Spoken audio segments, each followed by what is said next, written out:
Hello and welcome to Mostly Minnesota Music Podcast Edition. I'm Ann Tracy. I'm here with my co-host, Heather Baker. Yes, yeah. We are here tonight. It's another installment of the Quarantine Dream. And I'll remind folks, Quarantine Dream is a amazing project. It's a fundraiser for Jessa Roque, the gambler's daughter, who is at some health concerns right now. And it was kind of formed during the quarantine, and a lot of people have signed up, and we are here today with Vicky Emerson and Sarah Morris. Thank you both so much for being here. Thank you for having us. Yeah, thanks for having us. Yeah, it's been amazing to talk to. There's so many different people involved with this project. So one of the things I'd like to ask right away, one of the things we want to ask is, and that, Vicky, maybe I'll pick on you first to say how did you get involved? At what stage did you get involved in the project?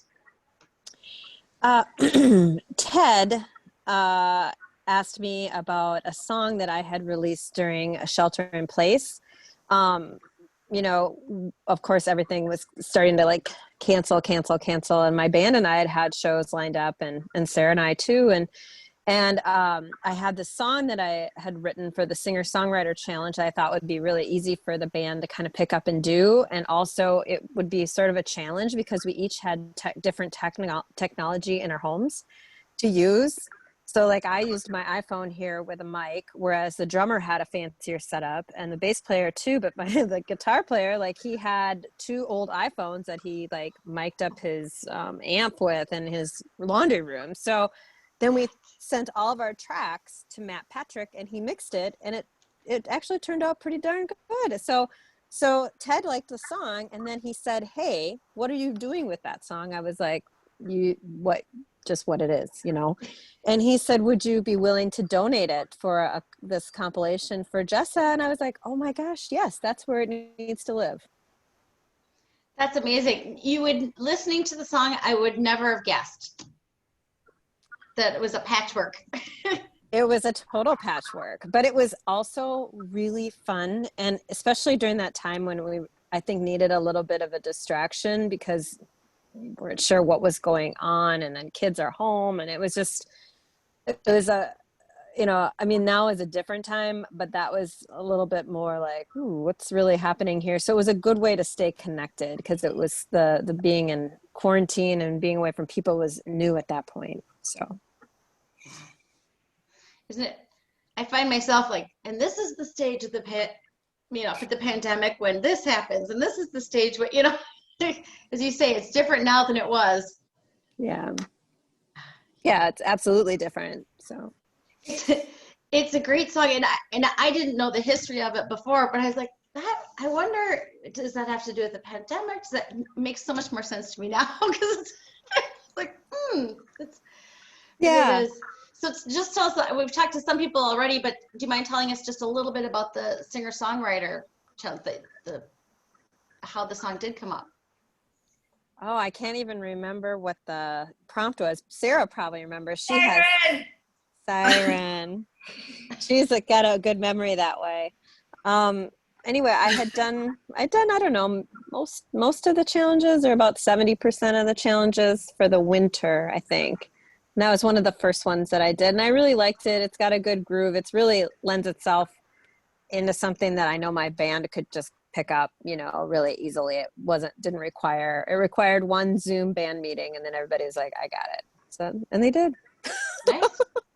Wow. Yeah, even given all the different technologies they did, so that's pretty good. That was really wild. I needed a little coaching from Matt, and so did Steve Bosmans. But the rest of them, Jake and Zach and Aaron, were just, and then they would text like, track incoming, and it started with the drummer and then went to the bass player, then went to Jake and I, and then Steve kind of at the same time. So It's great. It was really fun. Had they done something like that before? Oh, sorry. No, not like that. No, not like that. Of course, a lot of them get shipped tracks to just play on all the time, from all over the place. So they have these little home studios already set up, but Steve Bosmans does not, and I certainly don't. So it was just it was an experiment. It was fun. I think one of the great silver linings of pandemic really is how quickly people have adapted to technology, doing things, even the idea of doing Zoom calls a year ago was new to a lot of people. Yeah, I think about how my children have adapted and have learned technology and email and, staring at a screen all day. And, my son cannot sit still. So it's like, oh my gosh, like it's a lot. But, by the end of the week, by Friday, there were no one was crying anymore. But he was able to like take his iPad and figure out how to respond to things that his teacher wanted. And then it got a little easier. I do not envy either of you. It's funny, I was talking to one of my daughters right now, and her classes are online. She'll be 22 next month. So and we were both saying, it'd be so much more difficult if she were younger. If she were a freshman in college, that would be a totally different story. If she were a freshman in high school, if she were 8 years old, if she were 9 years old, I just think the kids, especially, kids are digital natives. There's all that, and that gets into my day job a lot. They're digital natives, but really they have been thrown into the pool with very few lessons as far as using a computer as a tool. Oh, Yes. I applaud the children and the parents who help them. So thank you both for that. That's good. Yeah.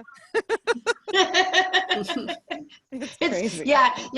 This is when we say live in the dream. This is very much live in the quarantine dream right here.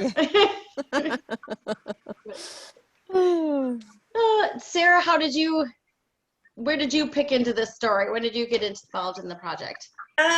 Ted reached out and was just like, we're doing this thing and we want songs recorded in quarantine, and do you have anything? And I was like, I was feeling at that time tech is like my least, it's way down there on things that I get.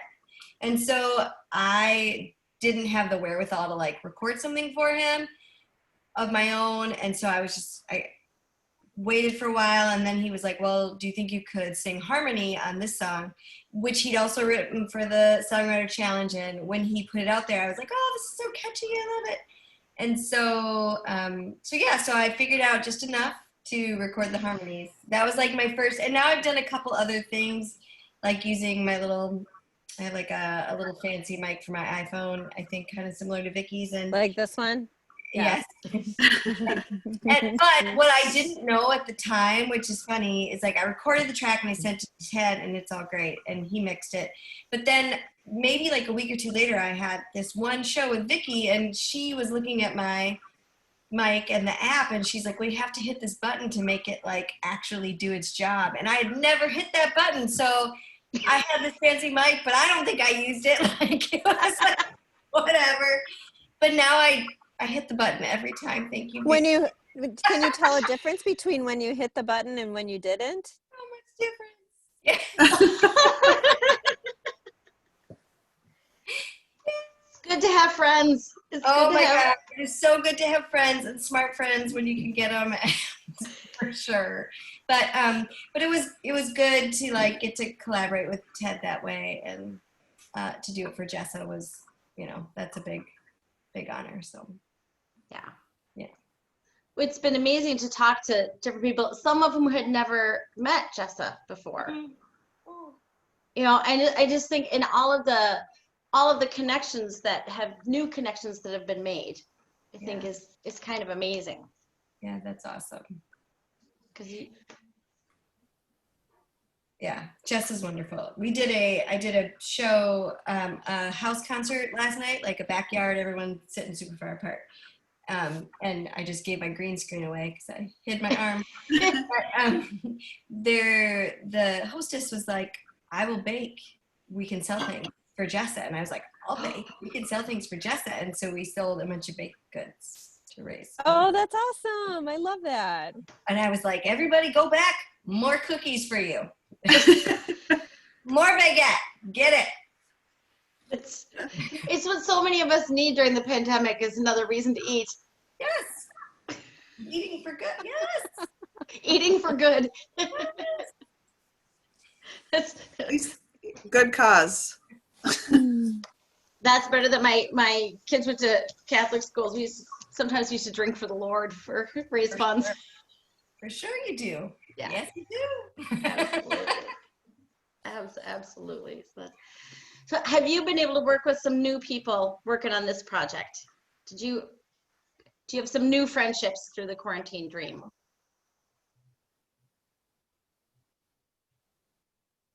No. No. No, I don't. I kind of knew quite a few of the people I think that Nice. were a part of it. So, yeah.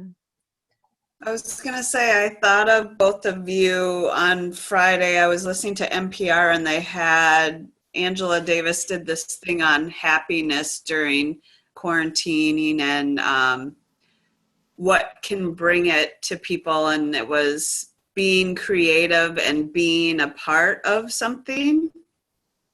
And since you guys have Home Fries, Valkyrie, Quarantine Dream, like all of these things, I'm like, no wonder why I see smiles on your faces constantly, even through all this stuff. But do you feel you're more drawn now or get more out of it than you normally would or have, I guess?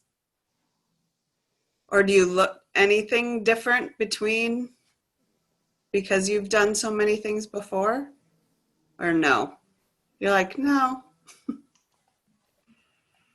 Well, I think I feel for me, anyway, I can speak for myself. I'm not going to speak for Sarah, but I know for myself, like I was really highly creative when quarantine started and did just tons of live streaming and working with other people and networking and having all these connections, I guess what it is, because that's all I'm ever used to doing, you know?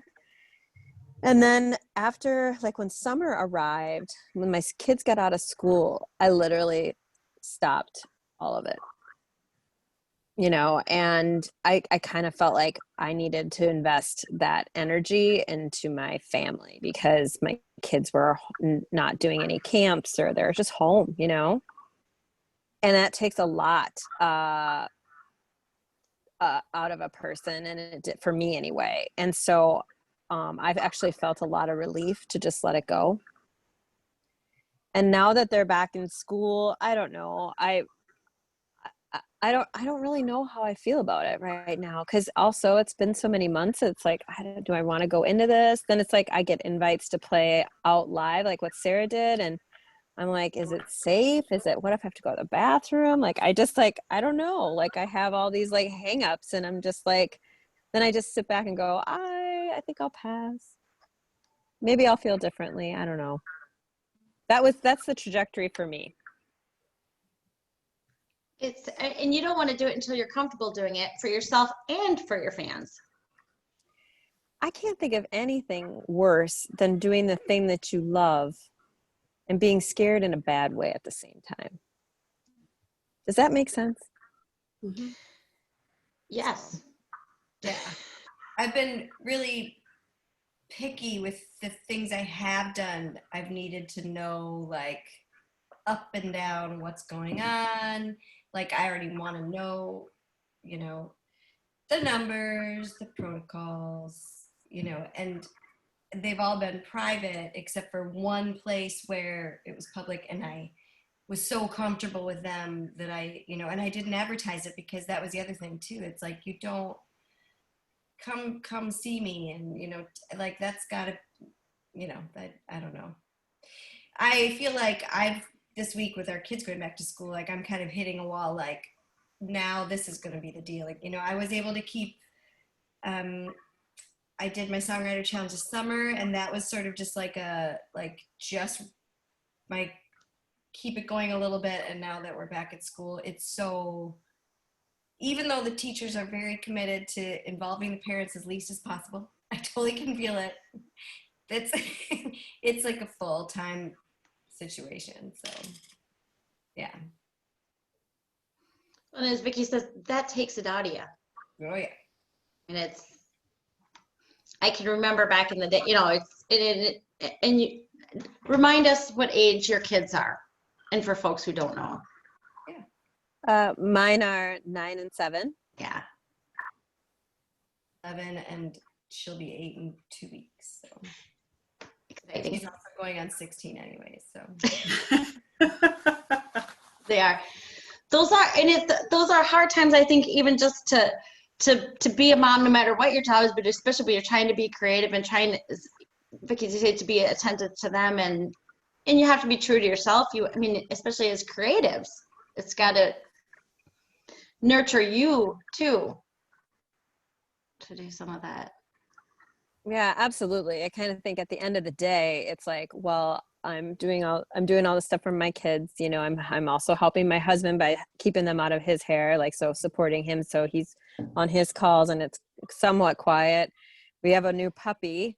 And then, you know, somebody's got to cook and clean around here. And it's like, by the end of the day, I don't have anything left. I don't have anything left for myself. So it's like, how on earth am I going to get on stage and give something from inside my heart to everybody when I'm like ready to fall over? I mean, I just can't see it right now. I'm hoping that it'll get a little easier, but that's just how I feel. Today I'm not as bad because my husband took my kids golfing and I was able to finish painting my ceiling downstairs. And so I'm actually very happy because finishing things feels good. Doesn't it? Yes. I think that's a COVID thing. I said I can finish kind of everything for today, but if I do something that isn't due until tomorrow, I'm like, oh, rocking it. I used to be so much more on top of so much. Well, I think there'll be a time where so there are differing comfort levels, you know, and I think, and I won't give too many details, but Heather and I went to a show that it's hard because you want people to be to your show and you kind of want to be involved in something that's fun with a lot of people, and then you get there, you go, oh, danger, Will Robinson, too many people, too many this, that. I actually went to go see a show under a bridge this weekend.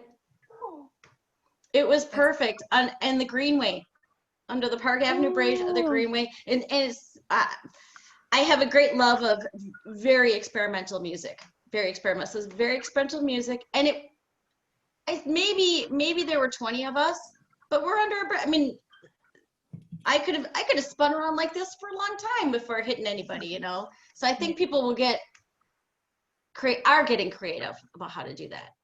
yeah. Yeah, and I think while it's outside, you know, it's going to be more challenging here in a hot second, you know, and I had someone say, like, you want to come play a gig inside? And I was like, under no conditions, not ever, and best of luck. Nope. That didn't sound, I feel like that's got to be hard for you guys, since this is something that you love to do, to have to turn it down too. You know, it's like a double whammy, and then you don't get to be you know, share that with each other on a level you had, and kind of nourish those relationships too. Or I don't know, it's so hard. Yeah, And it's you, for sure hard, you know, and we just, I mean, for Sarah and I, like, we were really cooking with gas there. I mean, we had just come back from a great tour in Texas. We'd been writing some songs and learning some new covers and picking up shows left and right. And I mean, booking like 6 to 8 months out, you know, we really, I mean, we were a well-oiled machine. So, and then it's such like a whiplash thing, you know, it's like, and stop.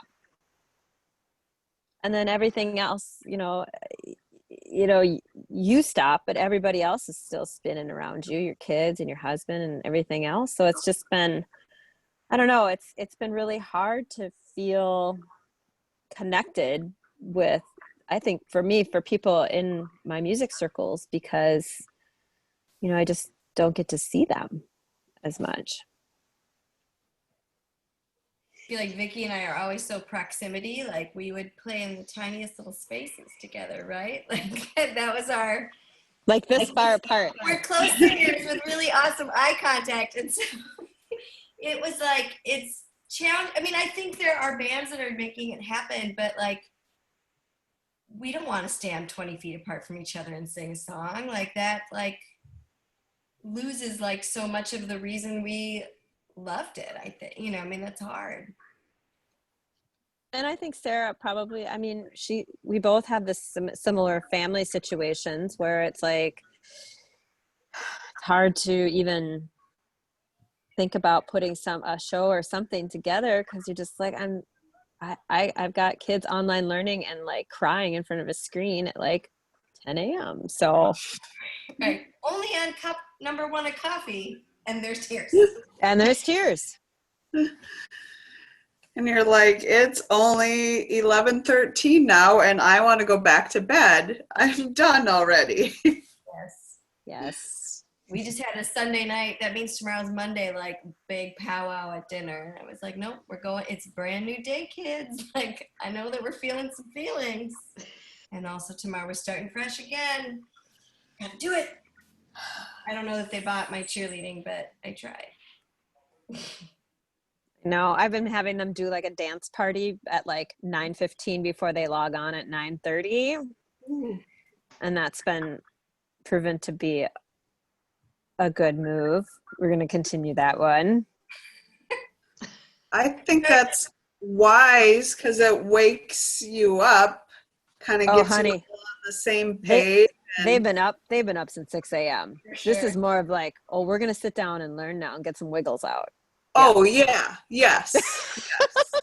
But I mean, like, yeah, you're ready. Okay, I can sit down. Yeah, like your wiggles. And then the connectivity of everybody, even when you hear somebody just playing outside of their house or whatever, everybody's like, where's that coming from, So, yeah, talking about, you guys not playing and just like, oh, it's such therapy for everybody to hear and you to play. I hope soon everybody figures out something because it's hard when you guys had the momentum and your style of how you did it and where you're like, we got this down, we don't even have to think type of thing. When we were talking to Annie Fitzgerald the other day, she mentioned something about maybe around 2 this winter for Valkyrie something, maybe. Yeah, I think I would say this winter is prime time for that to happen. We've been a little bit on hiatus because I think we're all a little like summer was tough for everybody. And everybody kind of handled how they were feeling differently. And I think now that we've kind of drifted away a little bit, I think something in the winter will most likely happen. I can see that. Well, I think that was some of the beauty of the quarantine dream is it did give people something to focus on, something to be, to be a part of, something to feel good about, something for your creative juices and such an amazing project. Yeah, they did a great job pulling so many people together, and it's really beautiful how they did that. And I love the artwork. Tim Cheesebrow did that, right? Yeah. Mm-hmm. Beautiful. Yeah. How did I have to go? See, it's beautiful. Yes. It's beautiful. It is. It's really. It is beautiful. It's striking. It's striking. So it's, it's good to have some projects. I mean, I think that's what we're kind of figuring out. And then I think even with kids, we're kind of figuring out it's good for them to have some kind of projects too. So thinking about, and winter is going to be, it's winter in Minnesota. And I have some cross country skis. I'm looking into some snowshoes. I'm looking into, so I think now's the time to make plans and figure out what's going to be going on. So it's hard because I feel like part of the situation right now, like in my heart is like, I have to take it day by day. And then there's also this part of me that's so deep down, like make plans. Let's find out the best way to do this. So like part of me is like, well, I better be planning and buying the things. But then most of me is like, I just have to get through today. I'm gonna get through Sunday. And that's what we're gonna do. Yeah. So I think we're just gonna make snowmen this for summers or winters, whatever. Because I don't think I'll have any of the gear. They'll be all sold out. I bought a standing heater for my deck or for That's my smart. patio, Yeah. and I'm gonna buy a hot pink snowsuit. And if you ever need to find me, I'll be out there with my red wine and my hot pink Nice. snowsuit, hugging my heater. That's what I'm gonna be doing. It's smart. That is a good, yeah. I'm trying to think now, what else are you guys doing that gives you a little reprieve, makes you feel good now? Wine. With or without an H? Do you need anything? I like them both. Good. I go walking or running every single morning, or a combination of both. Like that is like the one thing I get out earlier than I am normal to do, and I go out, and that's like my own. I call my parents, or I listen to a podcast or whatever, and that's like my time to kind of reset my own brain in order to jump into the fray. That's like the one thing I've enjoyed a lot, and that's why this snowmobile suit is going to get some use, because I'm not going to give it up. Well, I'm a big walker, and I last year maybe 10 days it was too cold for me outside, and I'm not tough. Don't get me wrong, but I knew that I walk about 10 miles a day. I knew that if I didn't get that in, I'd be cuckoo. Yeah. That's my thing. Also, I run every morning, and it'll be interesting to see. I mean, writing is usually like my way to like stay kind to my family, but I'm kind of intentionally like letting myself not do that for a while. So I'm gonna just still try to be kind to my family. So anyways. COVID goals. Yes. Yes. Yes. Yeah. Heather, you're a runner too. Yeah, I'm the same way as Sarah. If I don't do it, I'm not very nice. It's a relief and just kind of a rebooter. Yeah. That I'm trying to fit in mini trips. Apparently in Afton, Minnesota, you can go see bison. In Afton? Yeah. Who knew? I know. It's only 30 minutes away. So I'm trying to just do one little trip, go and walk there for a Saturday afternoon. Yeah, that's awesome. Yeah. Oh, I could write a book on the weird things and I could write a book on all the free things you can do with kids. That's a good book. That's a very good book. It is very good. Yeah. Well, I have 3. So there was a time where I had to do all those sort of things. Yeah. Now, do you get your kids involved in the music at all? Would that be I'm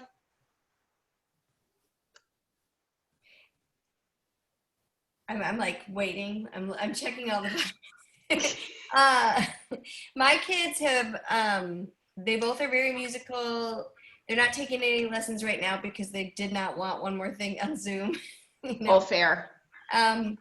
But they have done when we first started quarantine, I was doing these 20-second toilet tunes that were long enough to wash I your hands. remember they were, yes.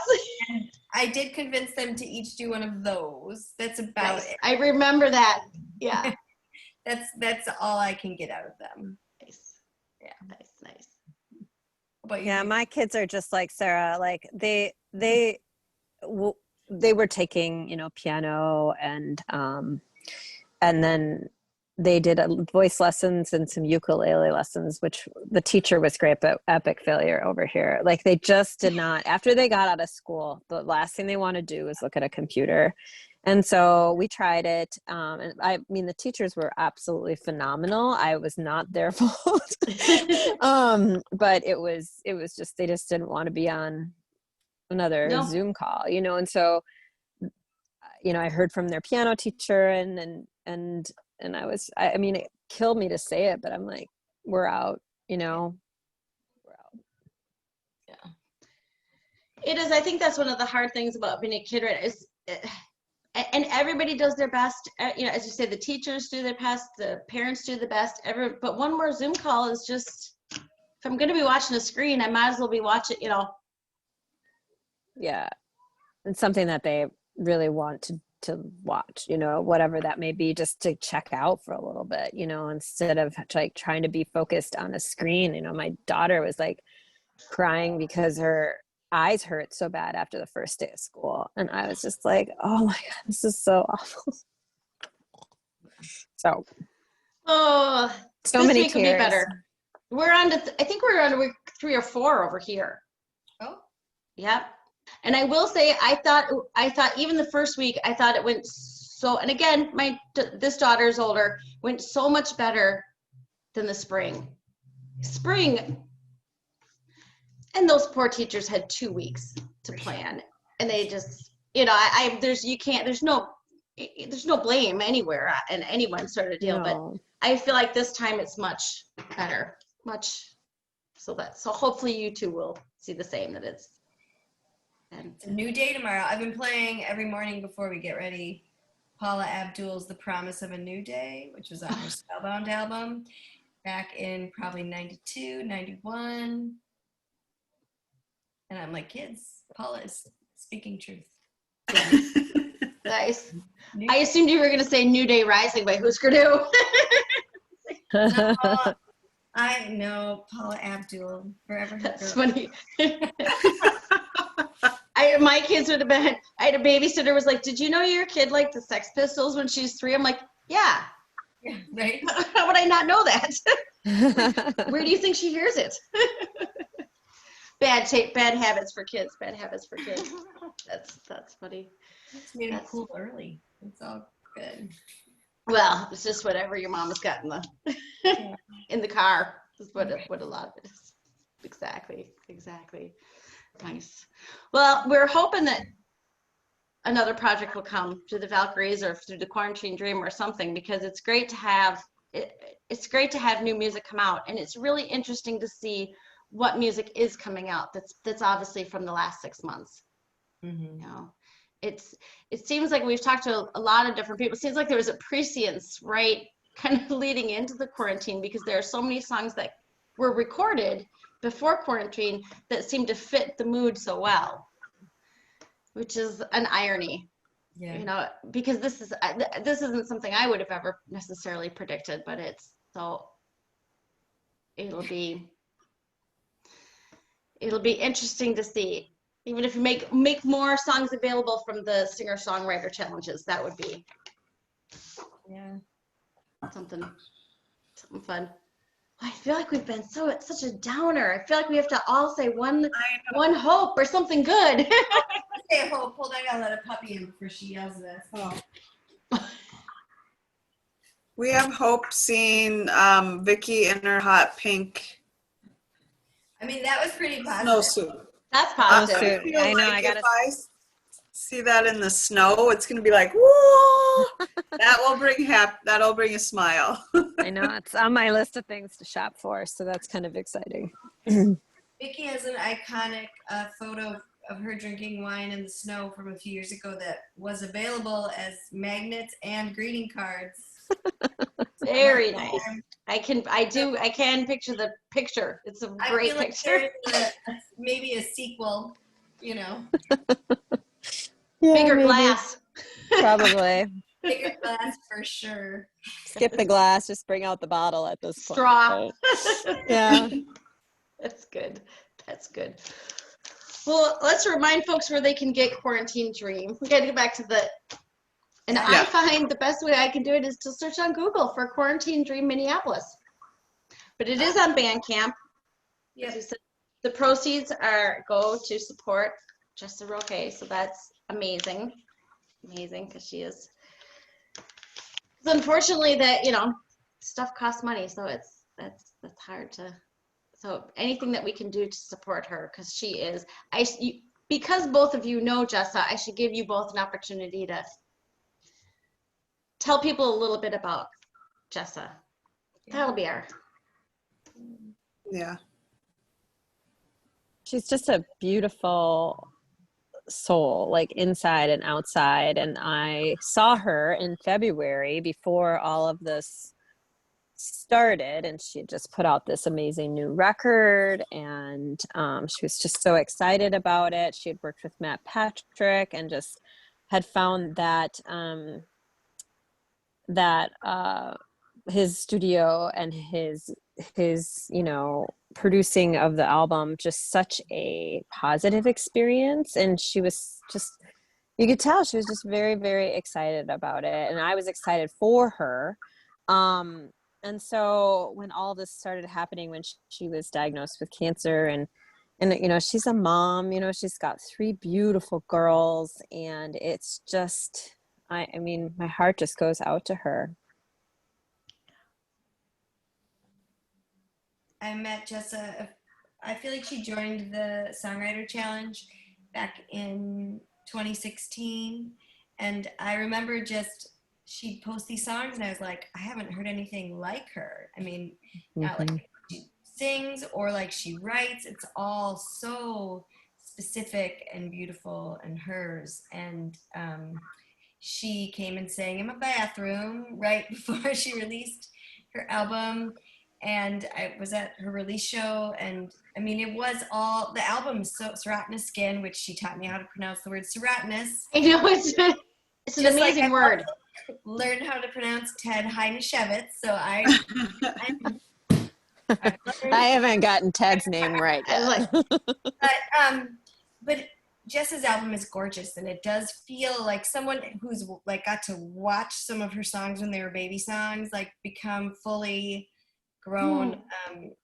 It's so beautiful, and yeah, it's been just, you just send as much love as you can, to her daughters. Yeah.